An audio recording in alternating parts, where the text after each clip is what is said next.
Good evening and salutations, my Days of Lives fans. I'm going to be honest.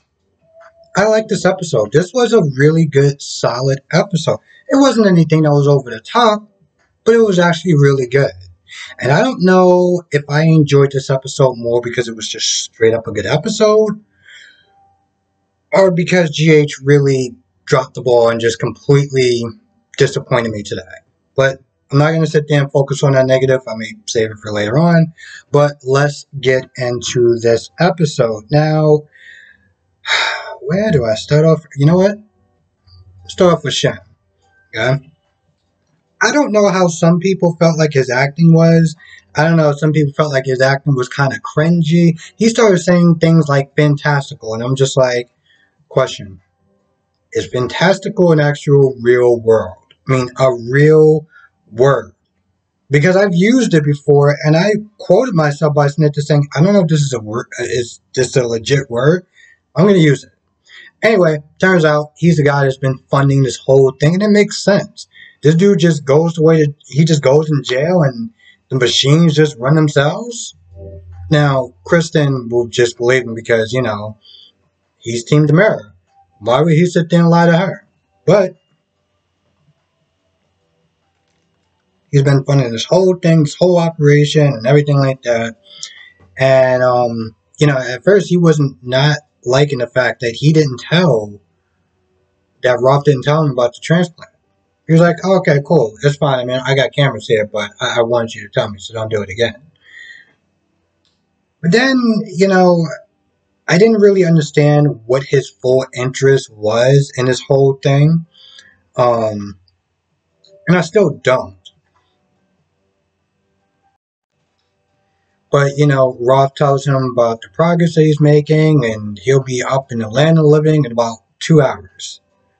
Of course he wasn't going to do that because we're going to stretch that ish right up into September. Oh, man. Well, Friday I'm going to sit there and reactivate my account. But, my Peacock account. But, so, he's like, he's going to be up and about in about 2 hours. And Shen was like, yeah, well, here's the thing. Me and Gabby got kind of close, so at first he tried to threaten him like he was going to, kill him or whatever. And, Roth is like, yeah, I'm not a fan of that. We can throw hands at this point if you want to go that route. But Shen was like, no, I'm not a killer. I just want you to slow it down a little bit. Just slow it down. I don't know when, but I want to get really close to Gabby, and then if you want to wake him up after, we'll plan for that. I think that he really underestimates Gabby's love for Stefan. Okay? I mean, I feel like at this point he's going to sit there and try to rush a marriage, rush a wedding, and hell, even rush a child if he has to. Because those are the only options I can see that might slow it down a little bit. Okay? Hell, even with a child, I'm pretty sure she would still be like, hey, yeah, I know that I just gave birth to a child, but me and Stefan, we go way back, so we still good, right? Like business, we still good. That's why I kind of laughed my ass off when she decided to hook up with him, because I'm just like, I get that, you like him and you want to sit there and find a way to make Jake jealous, but I'm like, why would you do that with somebody you work with? Somebody who, in a lot of ways, there isn't, Shin's dad above her. Why would you even risk that for? But anyway, so, that's his plan. He wants Roth to stop. Don't matter what Kristen say, because apparently he's more scarier than Kristen, which I'm just like, why don't you just tell Kristen? I mean, Kristen will sit there and do what's best for her. But she does have some loyalty, though. I'm pretty sure she would sit there and help him out with his little shin, well, not his little shin problem, but with his shin problem. But of course, he's not going to do that. And when Kristen comes back, he lies to her. She's not happy, but he's like, oh well, he'll wake up soon. I don't know, science stuff, but he'll wake up soon.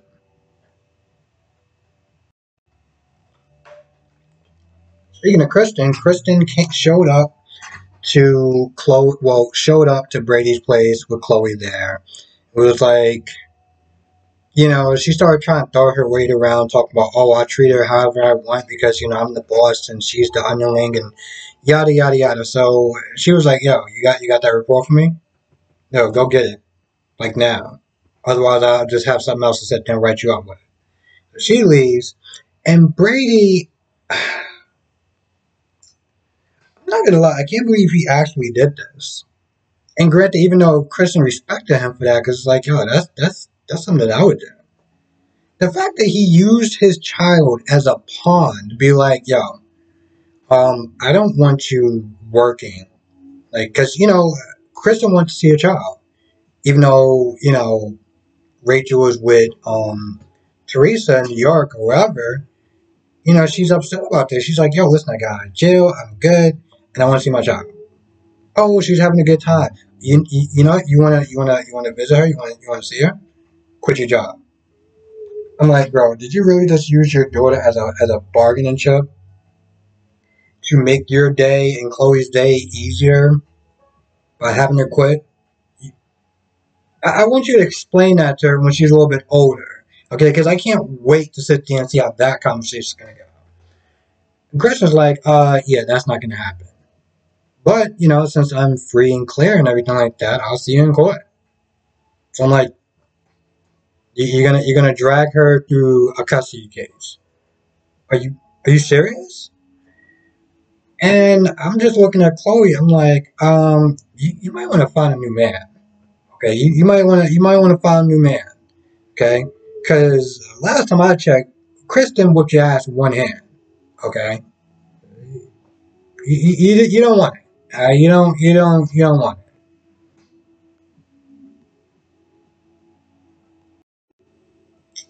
So after Jada left the station because Sean went to talk to Bella, um,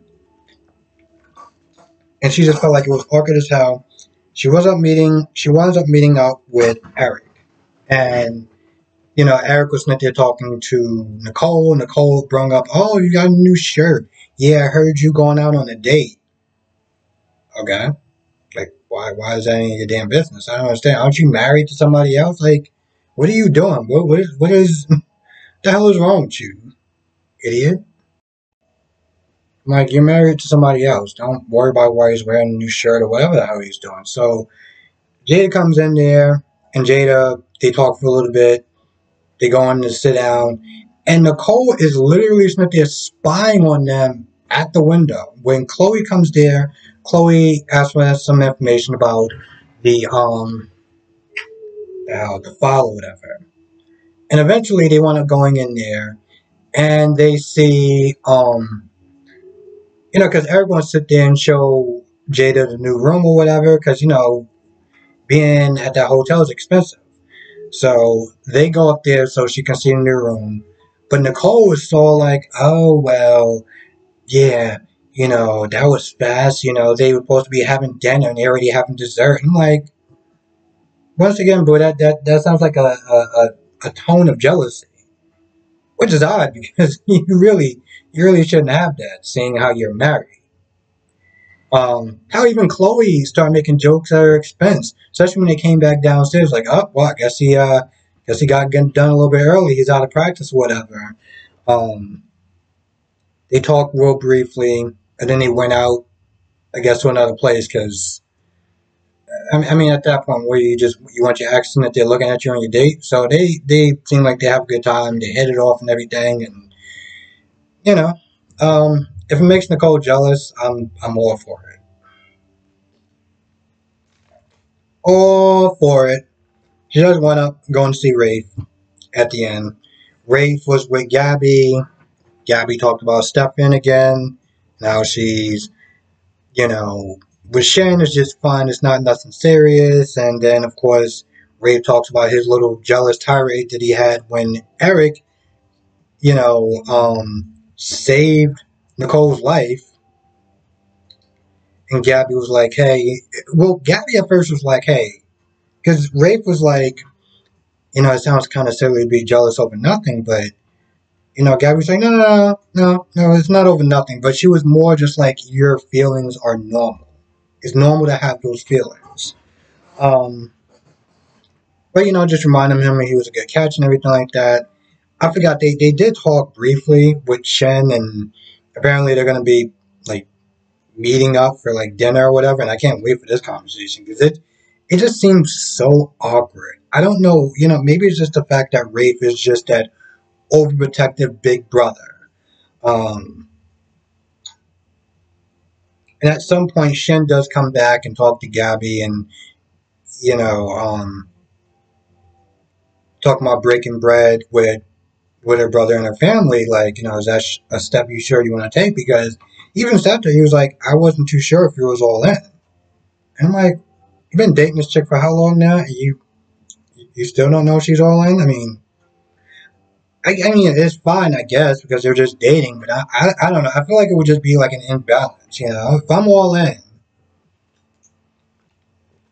and this girl is just like, yeah, well, I am, but we're just having fun. We'll just see what happens. Like, I would feel like, I don't really know.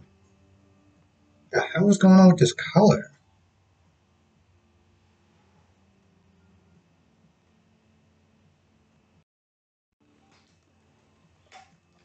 But she, reassures him. She's all like, well, I'm going to see where this goes or whatever. And so they got that thing going on. Meanwhile, Bella is talking about moving back in, giving him another try, staying in separate rooms, but just kind of, giving another try, whatever.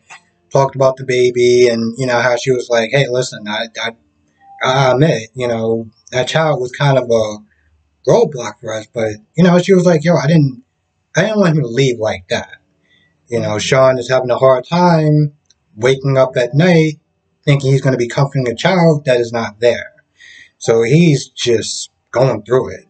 But it seems like they're getting back to a place where they're going to try again. And I don't know.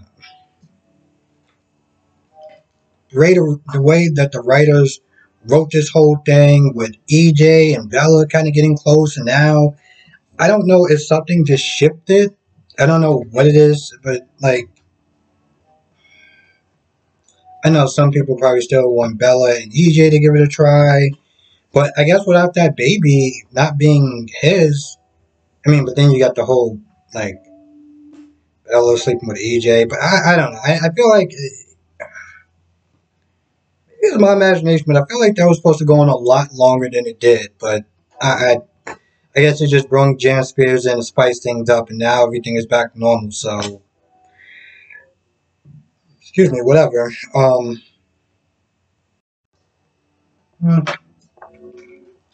don't know. I feel like that's about it. I really do. But once again, I gotta sit there and give Dave props because it was a good episode.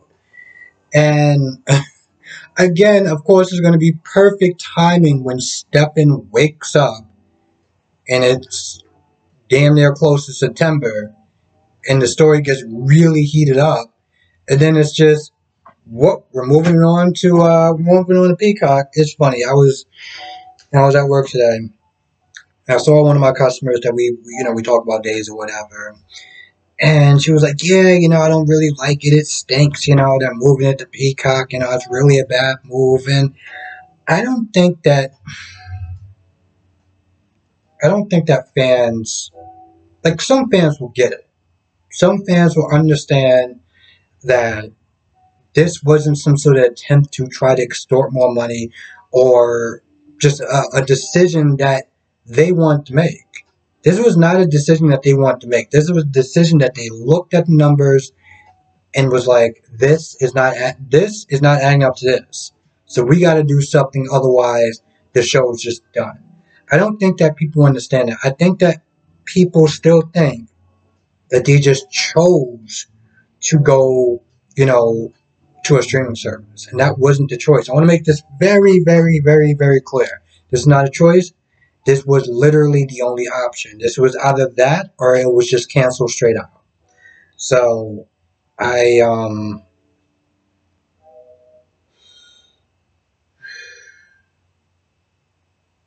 I mean it's funny too because I was watching JLJ.